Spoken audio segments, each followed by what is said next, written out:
Let's discuss the economic rights of the woman in Islam. Islam gave women the economic rights 1400 years ago, 1300 years before the Western world. When the Quran was revealed at the advent of the Prophet Muhammad ﷺ, any adult woman, whether married or unmarried, she was allowed to own or disown the property without the permission of anyone else. If we read history, the first time the Westerners gave right for a married woman to own or disown the property without the permission of the husband was in 1870s, under the Special Married Women Property Act. And this Special Women's Marriage Property Act was further revised in 1882 and 1897. Imagine, Islam gave rights to the woman to own or disown 1300 years before the Western world. In Islam, a woman is financially more secured. Before she's married, it is the duty of her father and her brother. And after she's married, it's the duty of her husband and her son to look after her financial aspects, lodging, boarding, clothing, and all of the financial aspects. She need not work for a living. Financially, a woman is secured. It is the duty of the man in the house to earn the living. The financial burden is put on the shoulders of the men in Islam. But if both the ends don't meet, and if the woman wants to work, she can work as long as it is within the purview of the Islamic Sharia. She maintains the hijab, and she follows the Quran and Sahih Hadith, because there's no verse in the Quran which prohibits a woman to work as long as it is not against the Quran and the Sahih Hadith. There are many professions which are prohibited for the woman. Those professions which exhibit the body, for example, modeling, acting, dancing, all these professions, they are haram for the woman. It's prohibited. Furthermore, there are many professions which are prohibited for the women as well as the men. For example, working in alcoholic bars, working in gambling den, doing dishonest business, cheating, bribing, all these are prohibited for both men and women. There are many professions which are noble, and we want the woman to do. There are some professions which if the women want both the ends to meet, they can do. For example, they can do cooking at home, pottery, weaving, knitting. They can work in places which have got segregation of sexes, where the modesty is protected, where the hijab is maintained.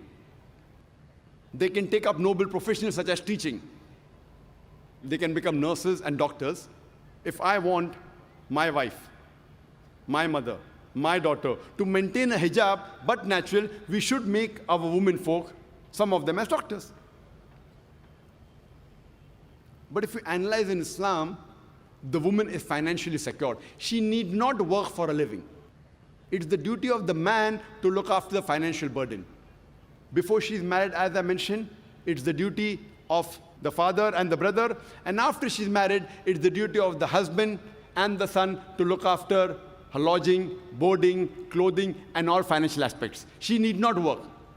But if she works, and if that work is within the purview of the Islamic Sharia, then whatever she earns, she need not spend on the family. She can keep it for herself. That's her right.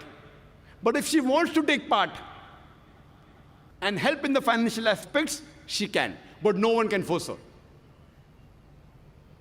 In Islam, during marriage, the woman is on the receiving end. The Quran says in Surah Nisa, chapter number 4, verse number 4, وَآتُوا النِّسَاءَ صَدُقَاتِهِنَّ نِحْلًا, that give to the woman in marriage a dower as a gift. In Islam, mahr, that is a marital gift, is compulsory for a marriage to solemnize. Without mahr, a marriage cannot solemnize in Islam. In Indian culture, where we live, it is the opposite.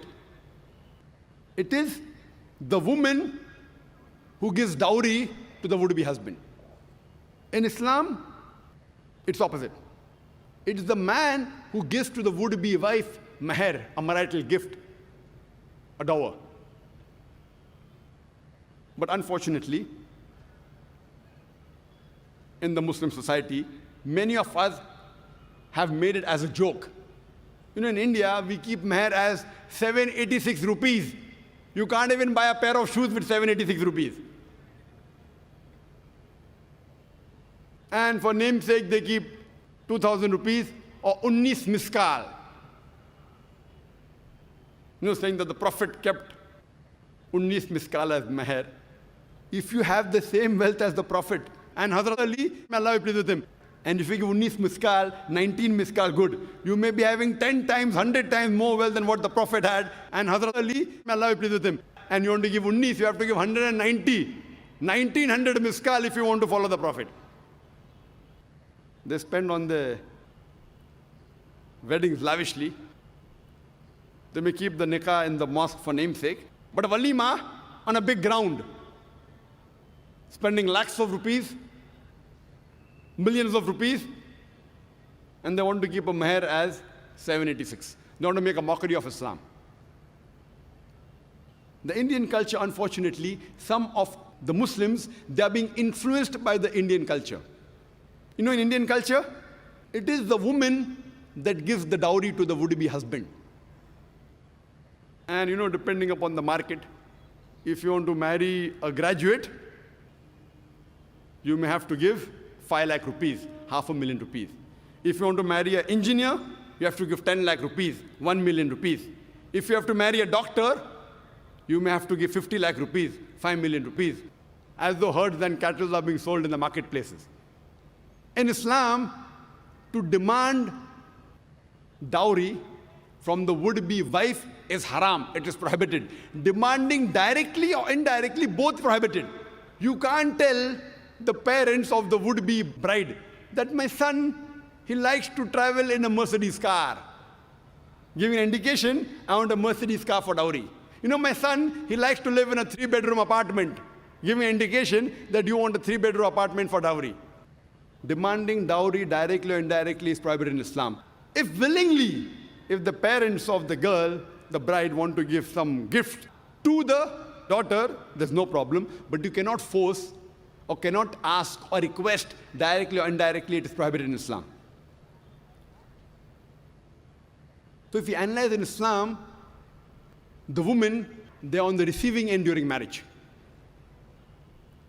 And furthermore, irrespective, the woman may be very rich, the wife may be very rich, or she may be poor.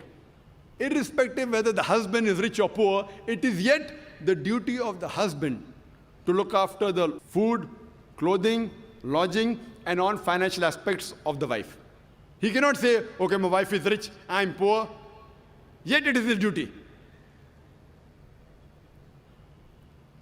Furthermore, just in case, if divorce takes place, or if a woman gets widowed, she gets maintenance for the iddah period, for the waiting period. And if she's pregnant, it extends till she gives delivery of the child, till she gives birth of the child. And if the child is born, she even gets financial support till the child grows up.